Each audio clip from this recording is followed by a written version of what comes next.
Have you ever wrapped yourself up in aluminum, Brian? No. You ever been in a Turkish prison? Oh boy, here we go. I'll tell you what, I felt like I was in a Turkish prison in August of 1983. Would you like to know why?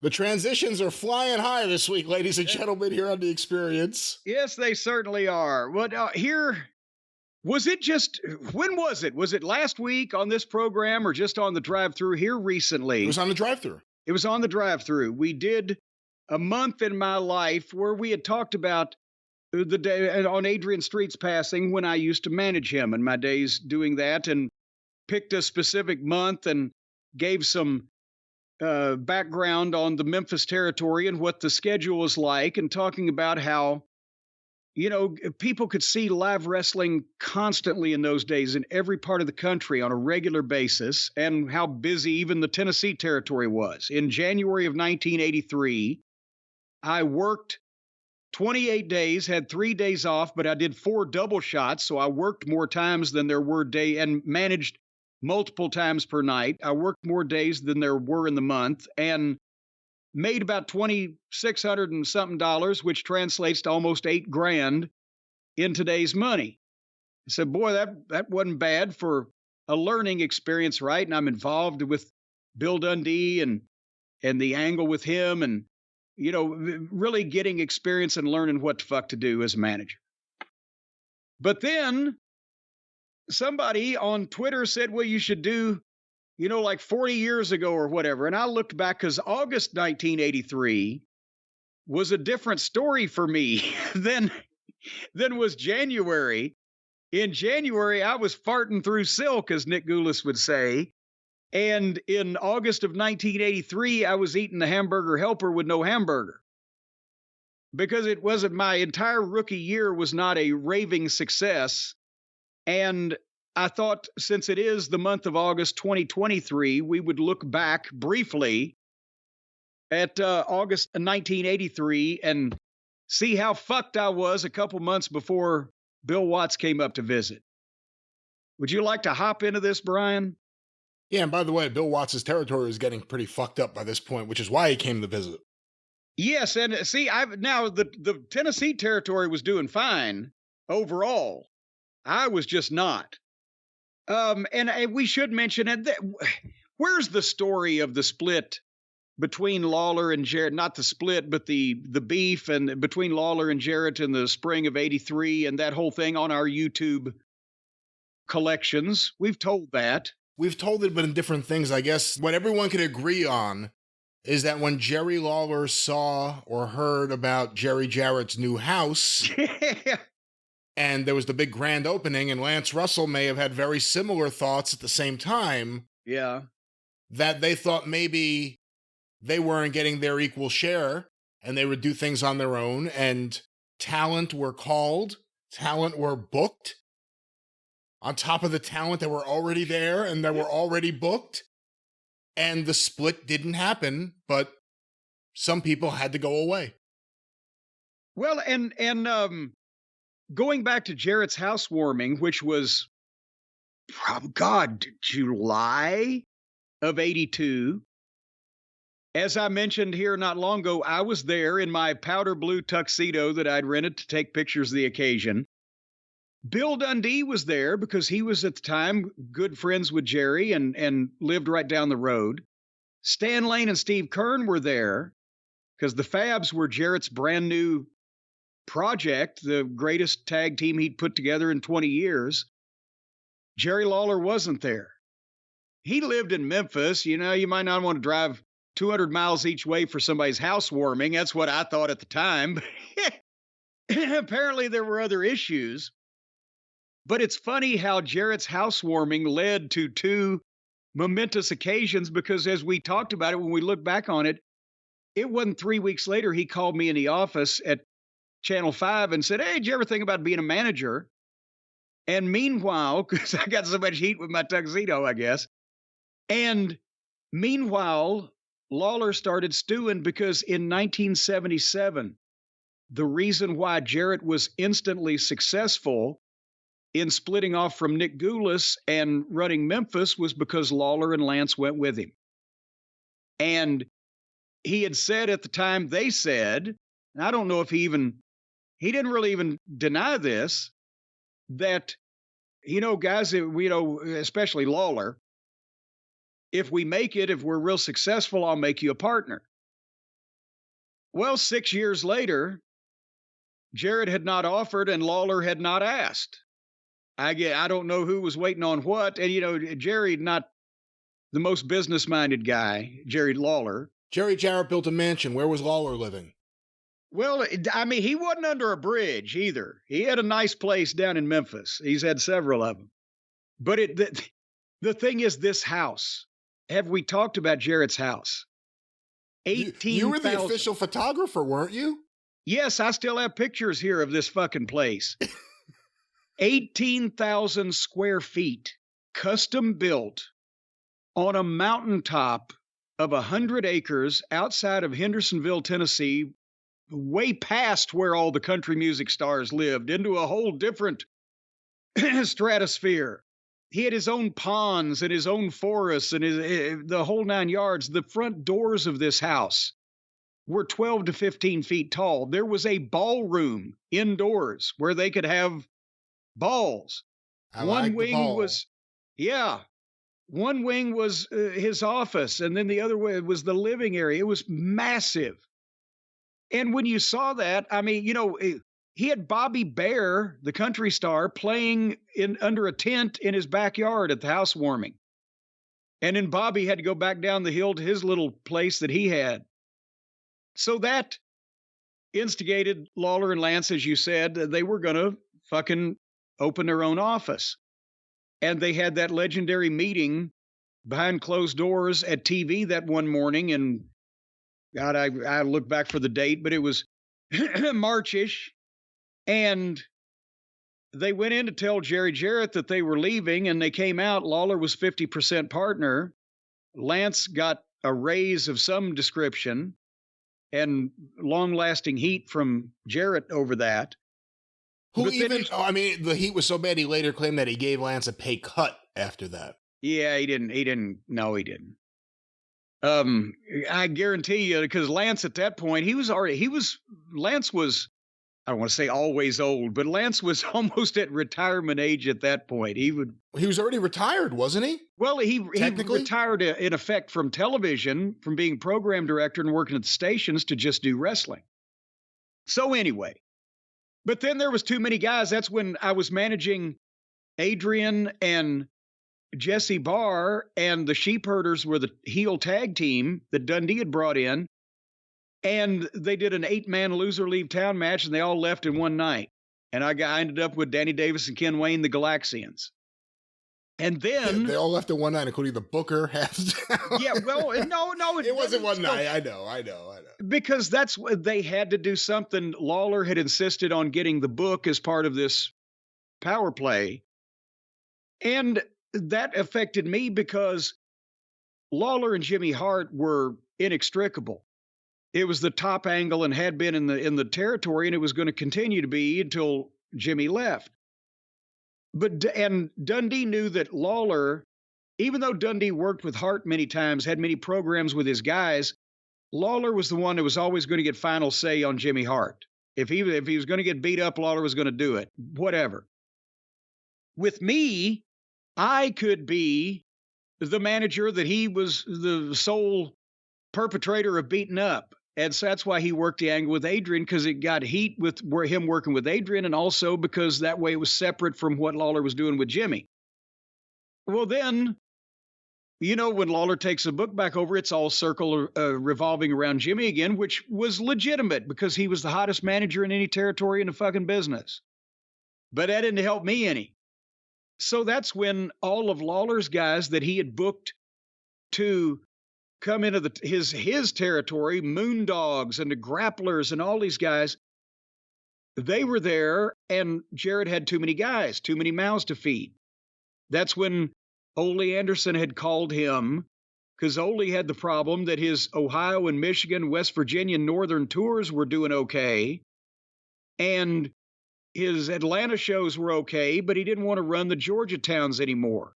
The old Georgia territory, they had Ole's booking at that point, talent attrition, whatever was going on. This is 83. Barnett was pushed out Christmas 82. Yeah, Barnett had gone. So, and Fred Ward and those guys were probably making noise and squealing like pigs stuck under a gate in Columbus and Macon. So anyway, Georgia and the regular Georgia towns were open.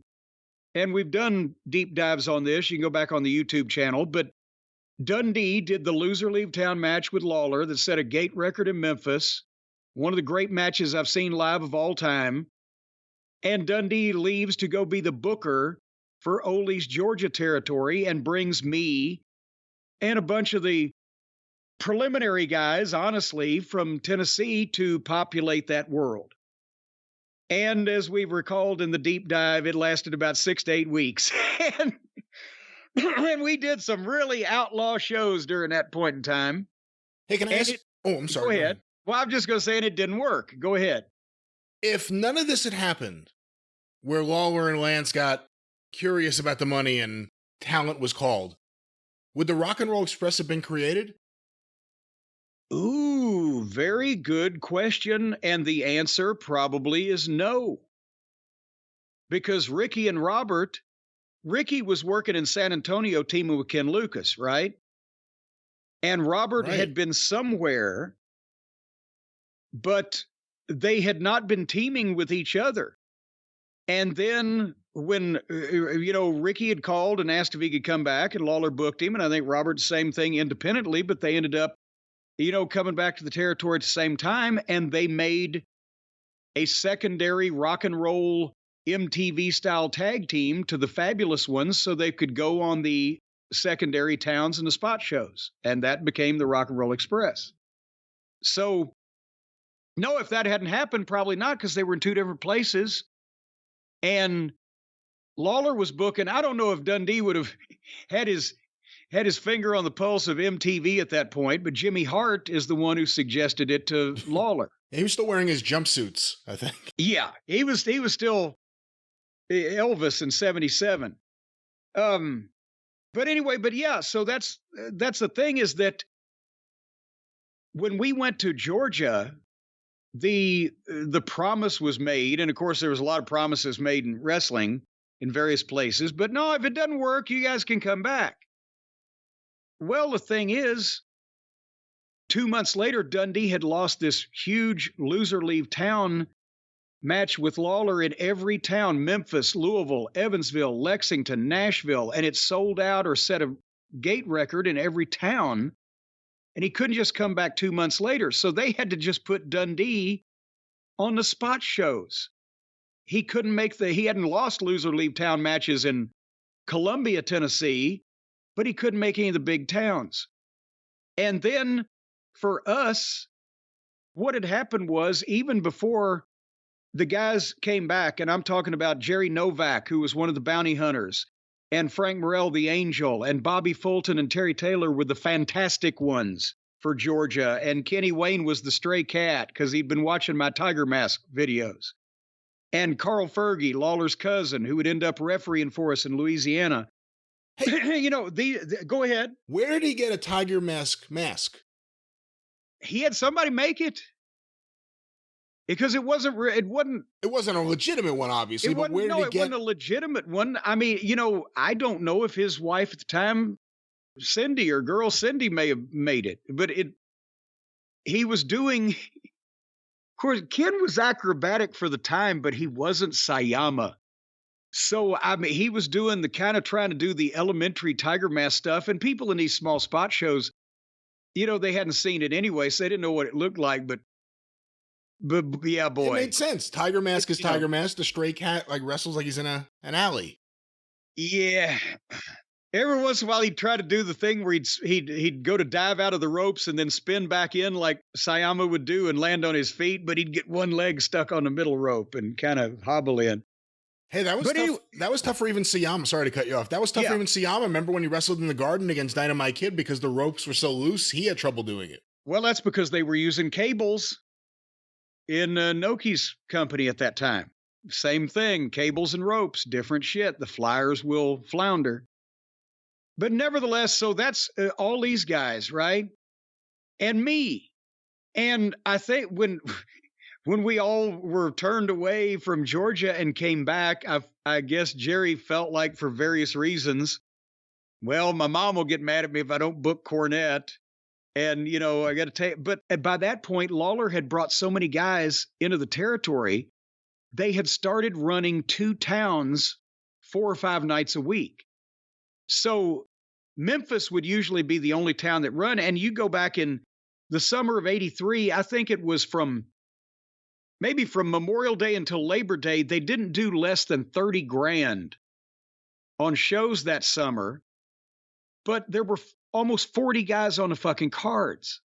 And so a lot of guys were just getting the $50 minimum because Jarrett wasn't going to suddenly. So there was the disconnect. Dundee booked more cost efficiently, fewer guys on the roster. Lawler liked to have, he didn't want to say no to people. He liked to have all the guys that he liked around, Plowboy Frazier, whatever the fuck. So you had a bunch of guys, and Jarrett's still going to, the pie is the same. He's going to cut the slices smaller, right? So anyway, when we come back, they make me, they bring me back out on Memphis TV and make me Jimmy Hart's like second in command, like the lieutenant of the first family. And because Lawler at that point had just said, fuck it, all the heels in the territory are in the first family. Jimmy manages everybody. Well, he can't go to 2 towns. So I was the one that would go out with all the heels that are in the first family on the spot shows. While Jimmy was in Louisville, I'd be in Hoo-Ha, Mississippi. And if Jimmy was in Lexington, I'd be in Osceola, Arkansas, or whatever the case. And that was how we got wormed back onto the shows. And it wasn't until the end of the year, Thanksgiving time or close to, when Watts came up, that Jarrett came back and said, okay, I've got too many guys on the cards. I'm paying too many guys. The wintertime slows down usually anyway. Bill, take some of my talent. Jerry, don't bring any more in. And we're going to downsize this thing. And we ended up all getting jobs making 5 times as much money as we'd been making before because they had too many guys in the Tennessee territory and we weren't important there. And that was the fucking thing, is that when the night that Watts came, I'd have to go back and look at the card, but there were 30 guys on the card then, right? And they had multiple heel teams and multiple babyface teams and, a lot of different guys. But the thing that was different about that night is Jerry Jarrett came in. He hadn't handled the finishes in Memphis personally since earlier in the year that I'd experienced. And he came in and did everybody's finish and told them how he wanted the match to go. And so, okay, we're going to get longer heat with multiple hope spots like we used to in the old days. And he was trying to tell the guys, basically, we're going to work more professionally because Watts is here. And he gave me 18 million things to do that night. I hadn't been so involved in goddamn ages. I thought, fuck, they're going to use me again. No, he was auditioning me to get rid of me, and it worked, thankfully. So anyway. This period of time is why fans, if anyone sees footage of you with Andy Kaufman, it was from when you were the second to Jimmy Hart. Yes. And whenever Andy was on TV, he'd come out with us, or sometimes I wasn't even making TV at that point, but also the night that, oh, God damn it, what did we do now? There was a night where I went out as a distraction while Andy Kaufman came through the front door while Jimmy was getting beat up or whatever the fuck. So I got to like peripherally do a little shit with them. But, I was again, instead of being the low man on the totem pole earlier in the year, as far as experience level and, just greenness and newness, now I was really the least important person in this territory. So that, anyway, August 40 years ago was when I came back from Georgia and started back again in Memphis. And would you like to hear it? It might not take long. No, let's do it. Well, I don't know what that means, but let's hear it. Yeah. All right. Remember, again, I said at the top of this, in January, I worked 28 out of 31 days, 4 double shots. Here, August 1, 2, 3 off. Because we were winding down the Georgia territory. I'd actually been off, good God, I'd been off July 24, 25, 26, 27, 28, and 29. And then we were still committed to Chattanooga on July 30th. I did that, and then I was off on the 31st, 1st, 2nd, and 3rd. And so the territory is folding up in Georgia. Thursday, August 4th, we were in Adairsville, Georgia, which was a 400-mile round trip. I'd already moved back to Nashville, right? And the house was $1,200, which means Oof. I think the average ticket price would have probably been $4.50. So a couple hundred people, which was in those days unheard of for a real professional wrestling event. I managed Kenny Wayne as the Stray Cat against Carl Fergie and Jerry Novak and the Angel against the Fantastic Ones. And I made $65 because that had been our guaranteed minimum. We'd get $65 a night, at least 5 days a week. The 5 days a week went away when they closed the territory. The $65 stayed. And then I went back that night to Nashville. I was off on Friday, but I was at Memphis TV on Saturday morning, so I drove down on Friday night, 200 miles. And did Memphis TV, where I was reintroduced as the new second lieutenant of the First Family. And then we still had to go to Gadsden, Alabama for the Georgia territory, another finish-up show. 280 fucking miles from Memphis to Gadsden, Alabama, which I drove myself because everybody was going their different directions out of this territory, trying to get back to their homes or potentially rent new apartments. $1,500 house, I got $65. And this time, I managed Pat Rose over Carl Fergie, and the Fantastic Ones beat Novak and the Angel. Then I drove to Atlanta, which was 130 miles, because the next day we were in Marietta, our last show there. Guess who beat Carl Fergie? No, I'm sorry. I didn't manage Pat Rose against Fergie. I managed Fergie, and he got beat by Pat Rose. Guess who beat Carl Fergie in Marietta, Georgia on August 7, 1983 with me in Fergie's corner? And it wasn't Pat Rose? Fella named Arn Anderson. Really? Well, yeah, this kid we'd hardly ever heard of. He was already named Arn Anderson? He had just started. And as a matter of fact, the night, hold on. Where was it? The last night we were in Columbus, Georgia. He was on the card on July 20th, and I remember Dundee didn't like fucking Fred Ward anyway. And did anyone? That's where I believe we found out that day. You know what? We found out that day because Wednesday was promo day. So we found out that day that this thing was closing down. So Dundee did something where Arn was the only one that was going to stay. And so Arn Anderson went out that night and beat up like everybody on the whole card at the end of the night. Anyway, so Marietta, I didn't even record the fucking house. I got a motel for $23 in metropolitan Atlanta, though, 40 years ago. So, by the way, for that first week of August, I made $195.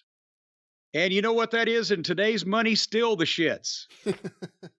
And then I was off on Monday, August 8th. Tuesday, August 9th, we were in Cookeville, Tennessee, which was, the house was $1,800, and it was a $50 payoff because these are the two last shows. Remember I told you that the last shows from that Georgia territory, I think Ronnie West just ran them, and they just tried to get some of the money back that they'd fucking him and Dundee had put in because they were true outlaw shows. The office didn't know we were doing it still.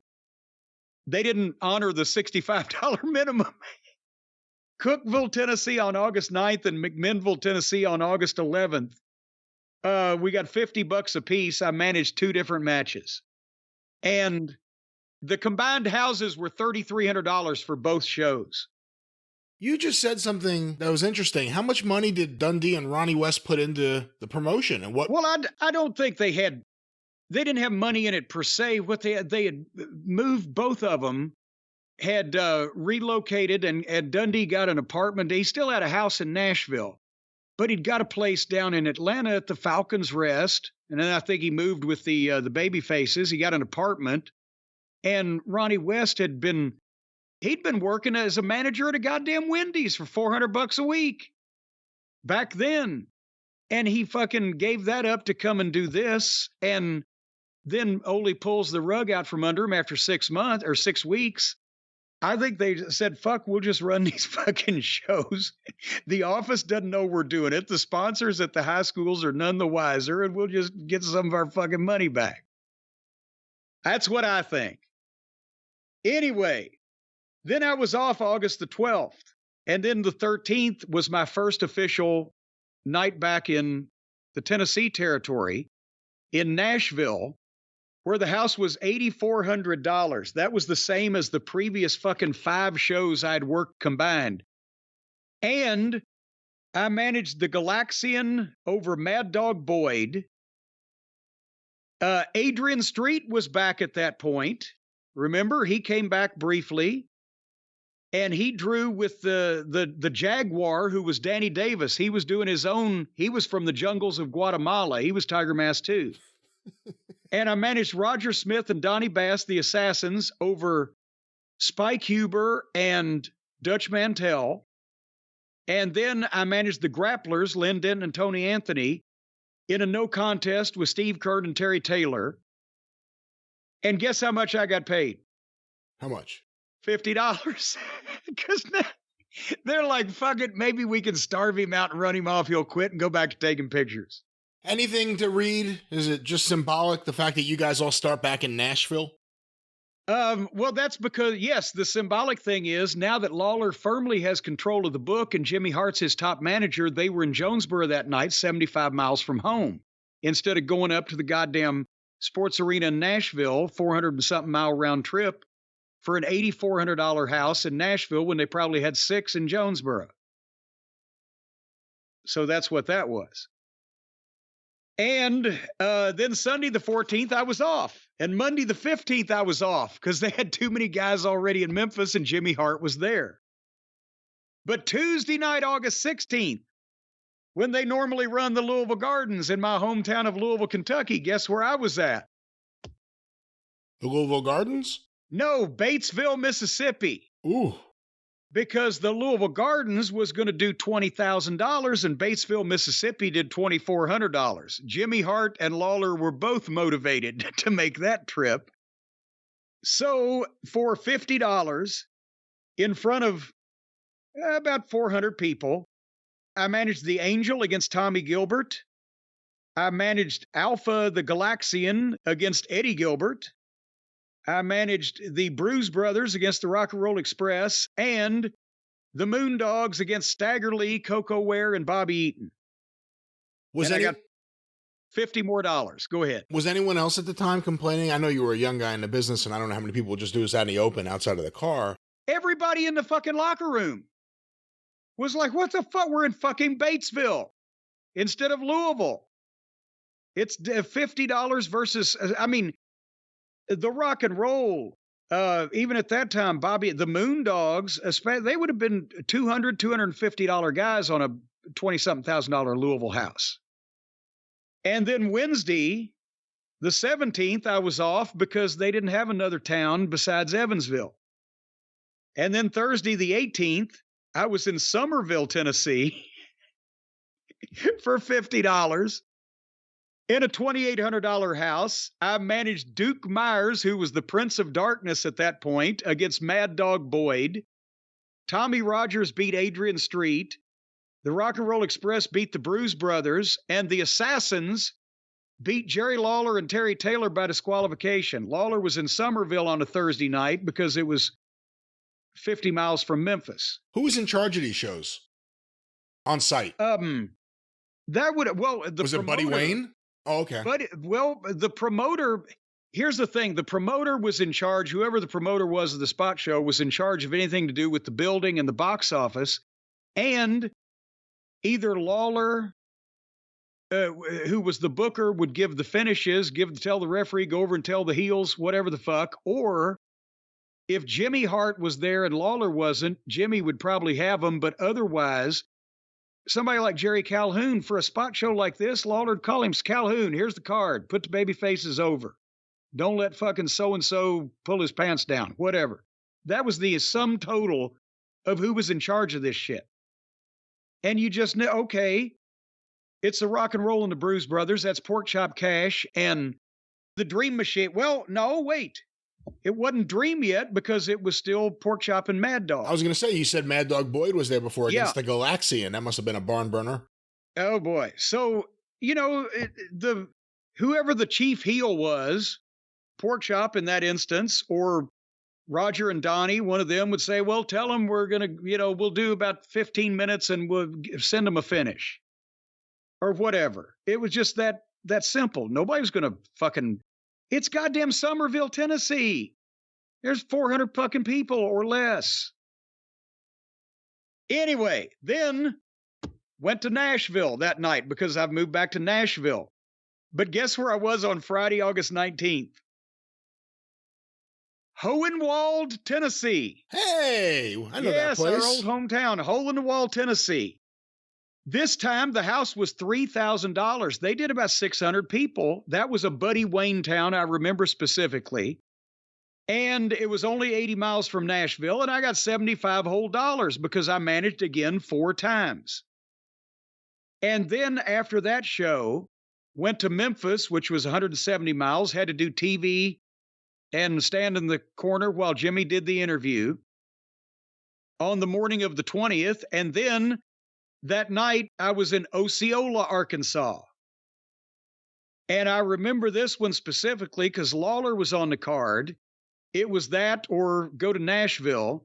So because Lawler was on the card in Osceola, it was a $4,500 house. That was 1,000 fucking people at those ticket prices in those days, especially with kids. So I got $100. And I not only managed 3 times, I wrestled twice. It was supposed to be me and Jimmy Hart, I believe, in a handicap match against King Cobra, but Jimmy wasn't there, so Pork Chop Cash filled in. So me and Pork Chop Cash had a handicap match against King Cobra. He makes the fucking comeback. He bumps Pork Chop to the floor, and he's supposed to headbutt me and pin me, right? As I'm staggering over to him, he grabs my arm and he starts to shoot me off.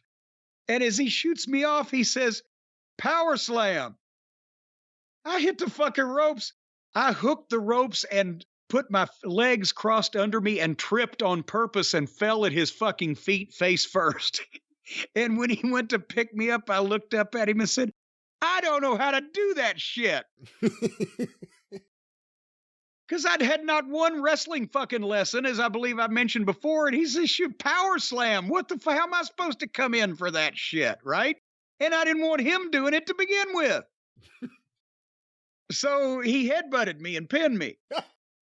And then Plowboy Frazier was the giant rebel in the giant Confederate general's uniform. And I managed him, and he beat Ken Wayne the Stray Cat. And then Mad Dog had turned on the Bruise Brothers. By then it was Pork Chop and Dream, because it was Pork Chop and Dream Machine against Stagger Lee and Mad Dog. And then Lawler beat the Prince of Darkness, and then I was out second in the Battle Royal. Stagger Lee not being the Mid-South Stagger Lee. Stagger Lee being Coco Ware. And then I drove 4.5 hours, 270 miles back to Nashville. But $100 payoff, I spent $6 at Wendy's and spent $13 on gas. So how much were you paying for rent in Nashville, and where were you living? Well, that's another thing. My rent on the first apartment that I got in Nashville was up in Madison, Tennessee, I don't know what it's like now, but back then this was a brand new apartment complex and a nice little suburb, and my rent was $285 a month because this was 1983. So I was spending my money I had saved from photography, but I was still in the game here at this point. But by the way, and you weren't doing the photography though. Well, no, and now since I went to Georgia, the photography had been cut off. So I was spending the money that I had saved doing the photography. But my first week in August, $195. Second week, $150. Third week, $275. I'm farting through silk again now.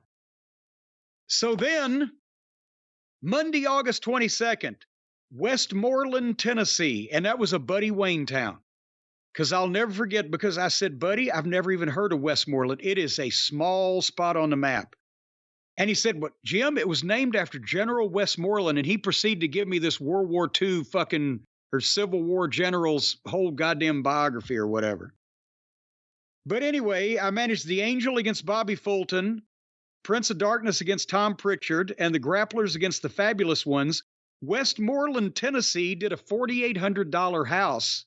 Now that's against, by the way, it may have been against Memphis. If it wasn't, we just weren't there that week. But $4,800, that's a little over 1,000 people, counting the kids' tickets at the high schools back then.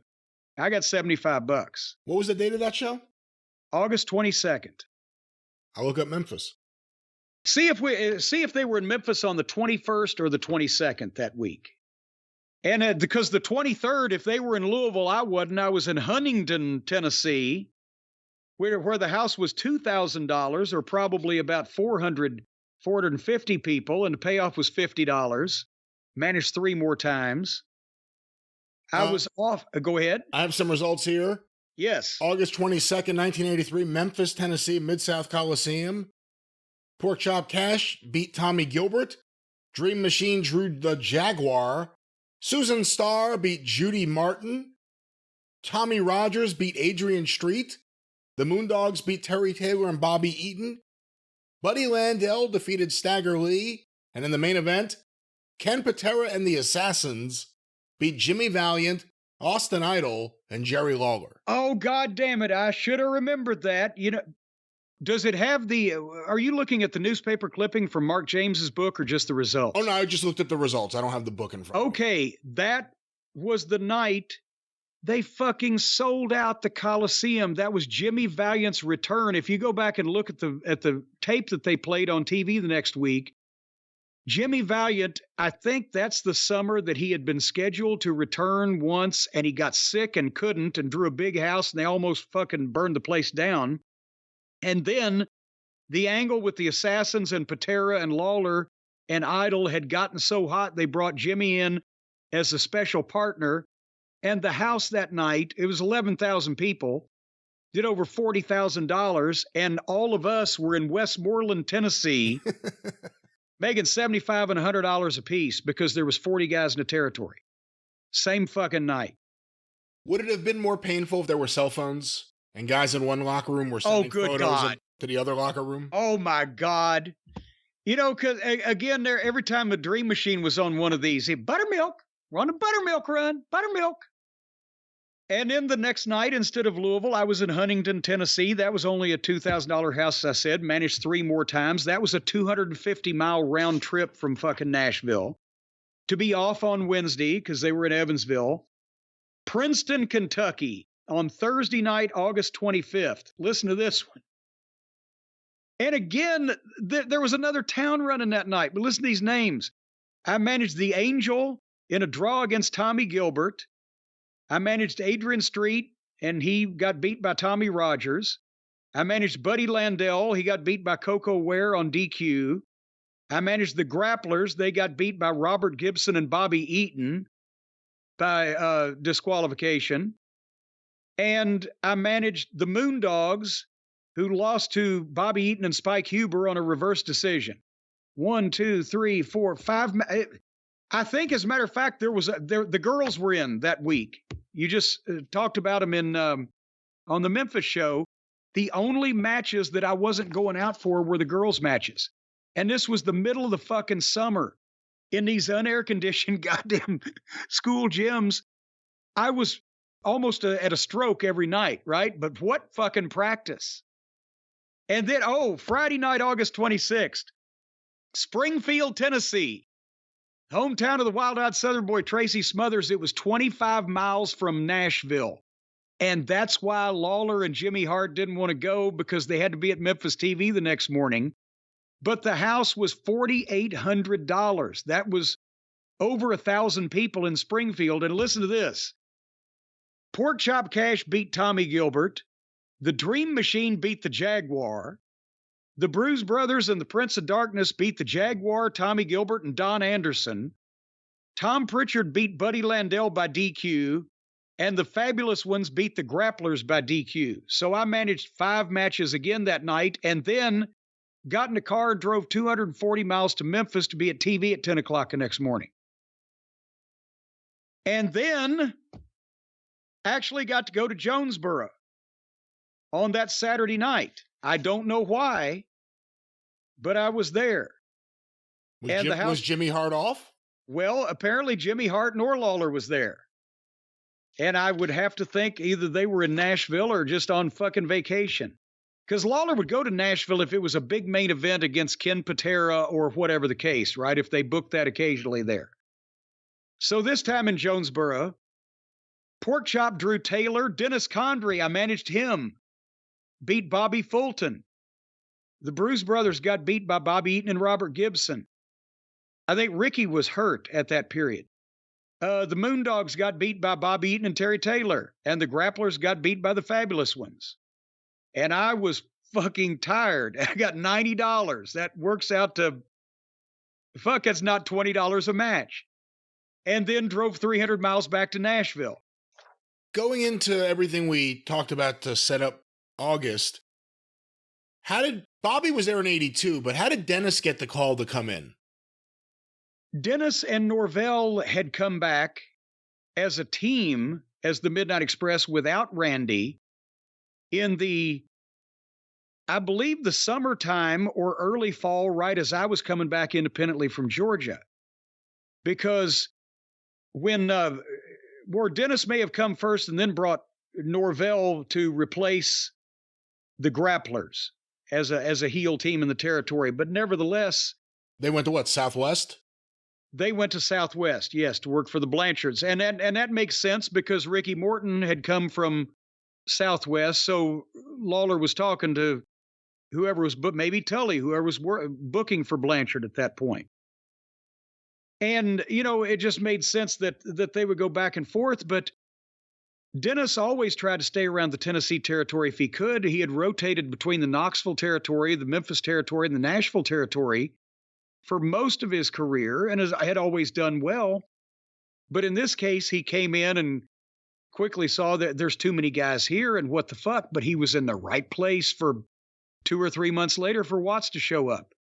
And at the time, you knew Dennis's work would catch Watts's eye because in ring, he was the most probably all-around professional, solid, could do anything, impressed a promoter or a guy with Watts's eye than almost anybody else on the card. They said, Lawler being the box office guy, but he couldn't have Lawler. And but anyway, finishing up the month of August with a bang, not Memphis, not Louisville, not Evansville, but Brownsville, Kentucky on a Monday, August 29th, $4,900. They were drawing 1,000 people on these spot shows.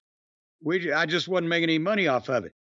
And then Tuesday, August 30th, Water Valley, Mississippi, which was a 600-mile round trip from fucking Nashville. And some of these towns I'd started to make with Bobby Eaton, even though he was a babyface, we'd sneak and do it because it was so fucking far. And some guys that were booked in those things down there were staying in Memphis. So it was hard to get rides or whatever, but Water Valley on Tuesday. And then the 31st, the last day of the month, was Nashville, a shitty card without Lawler.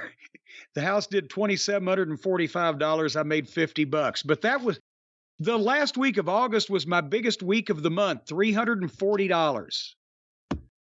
And it would get worse from there before Watts came up. But they couldn't run me off because I still had money in the bank, and it wasn't like I was going to quit on my own. So, goddamn, hold on, though. Here's a run for you as I just flip forward. September 26th, Powderly, Kentucky. Powder, I don't even know where that is now. I was there then. And it did $6,102. What'd you say the date was? September 26, 1983. They managed to do almost 1,500 people in wherever Powderly, Kentucky is. I don't have the results here because due to the Mid-South Fair, the show was moved to the Cook Convention Center, so I got to go to a different place to find those. Well, and Tuesday, September 27th, I was in Faulkner, Mississippi, and that was a Plowboy Frazier promoted town. I remember it because it was at least 10 miles off the paved road. I'm not shitting you. It was in a big tin building in an entirely African-American community, 10 miles off a paved road. They did $1,700. I managed 5 matches, including Lawler and Plowboy Frazier over the Bruise Brothers, and made $50. And then that was so good, they did it in Coahoma, Mississippi the next night.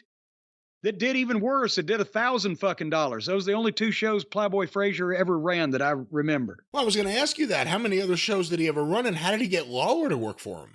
Because Lawler loved Frazier.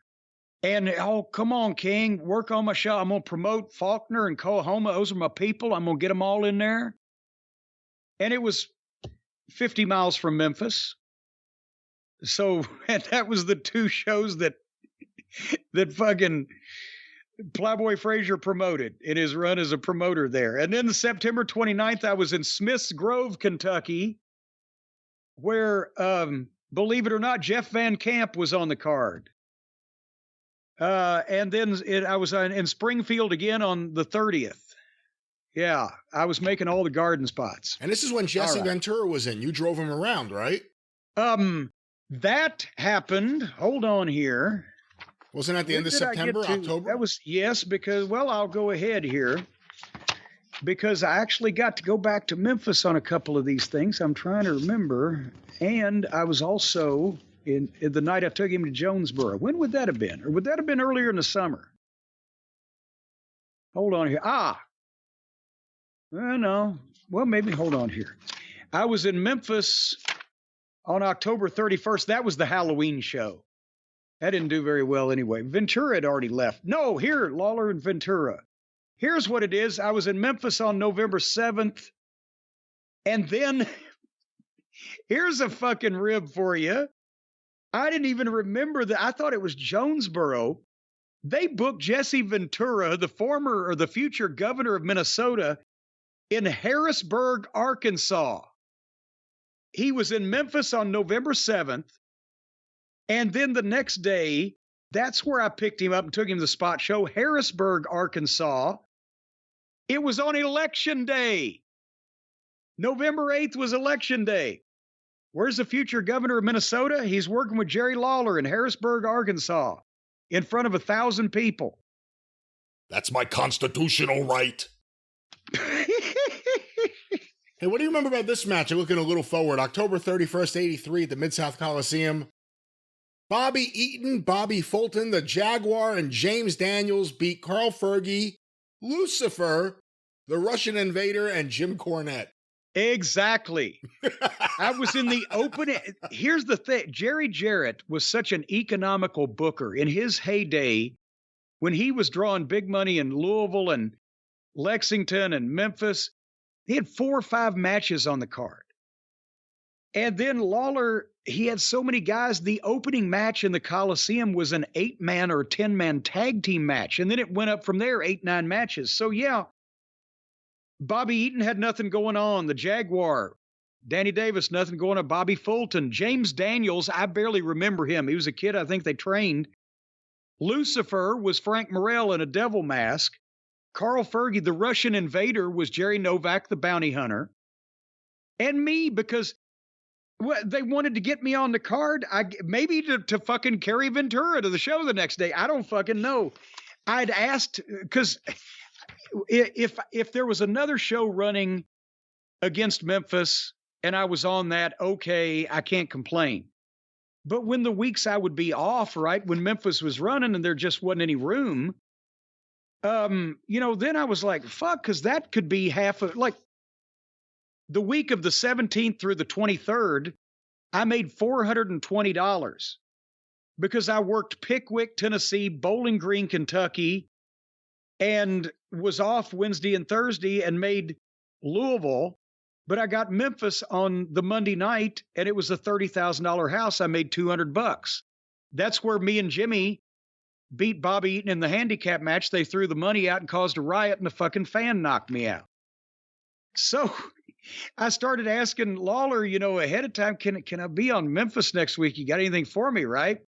So the week that they put me on the Memphis show here is the next day I had driven goddamn Jesse around. But one time they had me booked on one of Buddy Wayne shows in like northern Mississippi on a Tuesday night. And I was like, oh, geez, I'm off Monday. That's a 600 and something mile round trip. I'll have to make it by myself. I called Buddy up thinking if I kind of play on his heartstrings, then he can put the word in for me and get me on Memphis. So I called Buddy on the phone. And this is not the Buddy Wayne, by the way. This is the original Buddy Wayne, not the Buddy Wayne that's the father of Nick Wayne from Washington State. It's the Buddy Wayne from Memphis who was a wrestler from the 50s on and promoted and looked like Jerry Clower. I said, Buddy, I'd love to make, Water Valley for you, Mississippi on Tuesday, but boy, the thing is I'm not on Memphis and everybody else will be down there. I have to ride by myself and don't really have a lot of money for gas because I hadn't been booked too much lately. Leading the witness, right? You know what he said to me, Brian? What? He said, oh, Jim, that's okay. He said, don't make Water Valley. How's it going to be the shits anyway? I said, oh, goddamn. I was trying to get me another booking. I got canceled out of the one I had. Fuck. So I never did that again. Hey, here's a tag team that stands out from that October 31st, 83 show. The Southern Tag Champs Dream Machine and Porkchop Cash beat Tommy Rogers and Coco Ware. Were they good? I just thought. What? Tommy Rogers and Coco Ware. I just thought of the, who was it Coco had to daggum deal with? Right? Was Kern. Oh, yeah, Steve Kern and Coco Ware, right. Okay. They're trying to put Coco with all the fucking fantastics and fabulouses because there's Tommy Rogers is about to be the fantastic one because Terry Taylor got extricated out of that when he came back from Georgia. And that's why Bobby Fulton had no partner because Jerry Jarrett liked Terry Taylor as a single, but Bobby Fulton had always been an underneath guy in Memphis. So Dundee loved both of them. He loved Bobby Fulton. And he thought a lot of Tommy Rogers' work. So when Tommy had come in as a single there and they put him with Coco, when Dundee needed the Fantastics in Louisiana, he thought of Tommy Rogers and put him together with Bobby. That's how that came about. Also on the show, the Assassins beat Robert Reed and Ken Raper to win the CWA tag title. Yes. And that was a deal they had done on TV the previous morning where the angle was between the Fabulous Ones and the Assassins for the world tag team title. And the Fabs had come out and caused Robert Reed, who took over some of my photography chores in Tennessee and was a friend of Lawler's, played on the softball team, and Ken Raper, same, with the unfortunate last name. That was his real given Christian name. But why not change it if you're going into something with the public paying attention? Nobody even thought of it in that context back then. And, I never even heard anybody say anything about it until it's like the Fabulous Ones videos that Jarrett did. We look at them 40 years later and go, my God, it's the most homoerotic bunch of bullshit we've ever seen in our life. But back then, the fucking women were hanging all over them. Back then, you're like, this is what rock and roll is supposed to be on MTV. Completely different perceptions. Anyway, the Fabs caused the Job Guys to beat the Assassins for the World Tag Team title. And then that caused mucho consternation amongst the Assassins, who then beat Reed and Raper to get the belts back and then had the lights out match with the Fabulous Ones. Was it the November 7th show that Watts came in for? I believe it was. All right, now that you've got the date in front of me here, since we're going on about this, all we've got is regular wrestling to talk about. November 7th, yes, and the house was $16,000, which that was bad for Memphis because it was, November started slowing down a little bit. Thanksgiving was not a big season in Tennessee because they didn't do a big annual Thanksgiving event, but Jarrett didn't have the best. That's 4,000 some people in Memphis. According to what's here, it says 4,605. Okay, that's about right. And that wasn't the best house for him to show off, but it was better than some of the towns that Watts was running. So I managed a guy named U.S. Steel, who was this big kid that they'd trained from Nashville. He was, goddamn, what was his real name? Nicest guy. But that was his gimmick, U.S. Steel. He was 300-something pounds. And he beat Carl Fergie. And then the Russian Invader. No, wait a minute. Hold on here. You didn't manage Carl Fergie? No, it was not. It was, no, I had his name in front, but it wasn't the 7th Watts came. It was the 14th. Oh. It's the 14th. Because I was looking. I knew I managed the Bruise Brothers that night and Condrey and Austin. So that's what it was, the 14th. I managed the Moondogs against Plowboy Frazier and U.S. Steel. I managed Condrey and Austin when they fucked the Fabulous Ones for the World Tag Team title. And that's when I jumped in. The referee, goddamn, it was Jim Jameson. He was green and he didn't get distracted and turned around and he had to see me, but I got in and out so quick on the fly that he plausibly could have not seen me. And that got me some praise from the guys in the back when they realized that the referee had fucked the deal up. But anyway, I was the reason why the Fabs lost the World Tag Team title to Dennis Condrey and Norvell Austin. And then when I was managing the Bruise Brothers later on in the night against the Rock and Roll Express, that's when the Fabs came out and attacked me and gave me a spike pile driver on the concrete floor and put me in a neck brace. And I wasn't on TV for a few weeks after that. Where was Watts watching all this? From the back, where everybody watched.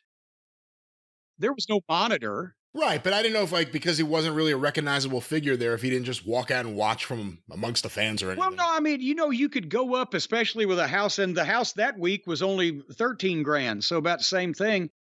You could go up into the general admission seats over where the entranceway was, and you could sit up there and watch. Jarrett would do that a lot with, different people.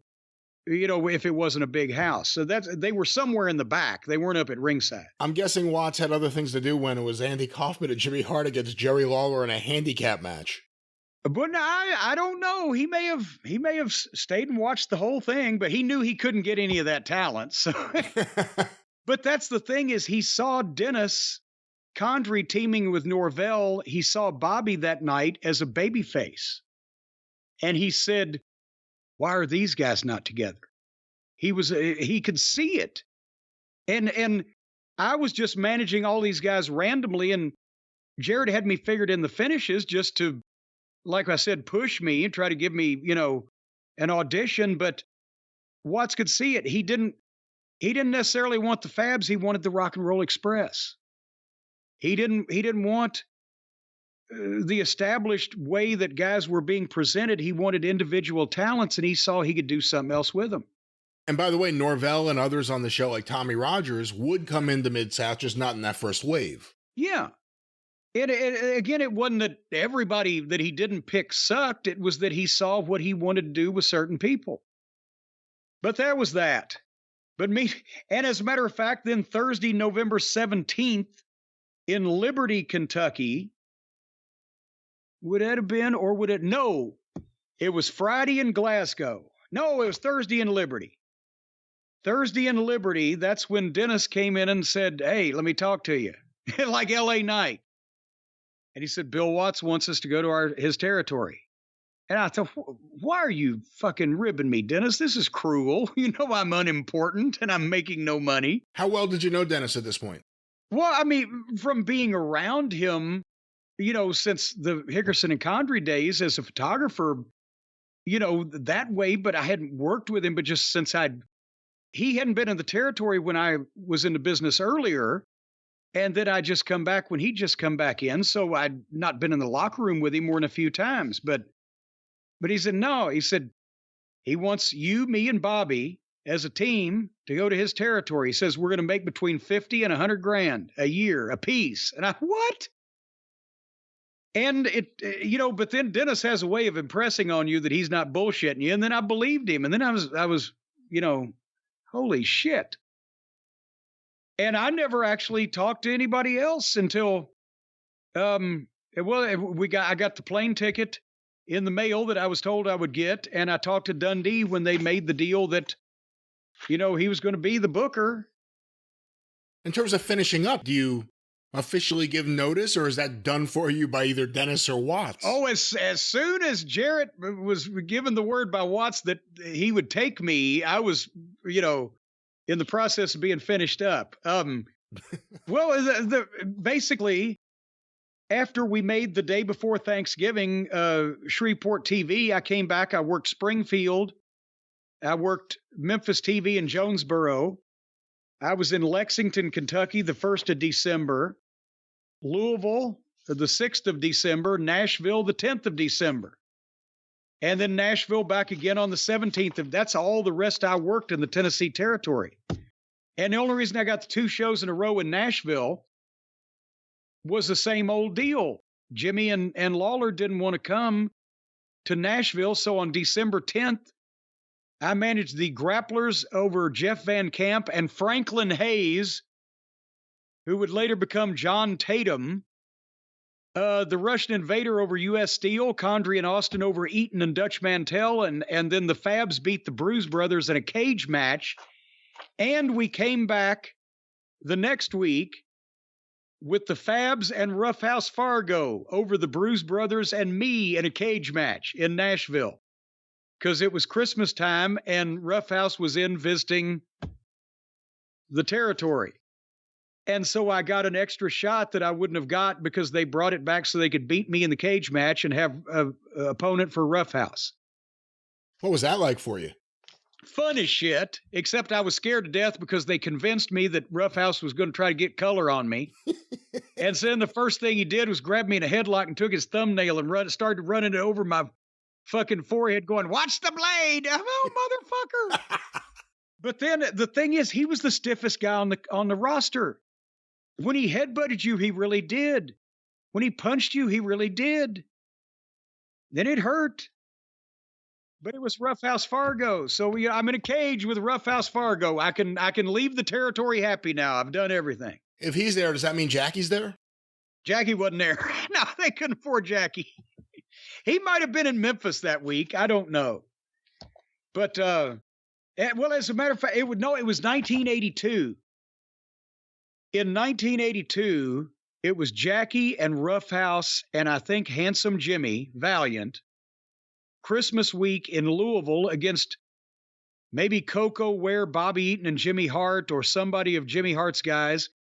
And they did $25,000. That at the ticket price at the time was almost 6,000 people because Roughhouse had not been to the Louisville Gardens in, I think at that point, 7 years. And holy shit, what a fucking house. Roughhouse Fargo in Louisville at the Gardens in the Tennessee territory outdrew Nick Bockwinkel, Ken Patera, Jesse Ventura, fucking Jack Briscoe once. I could go on and on. It was amazing.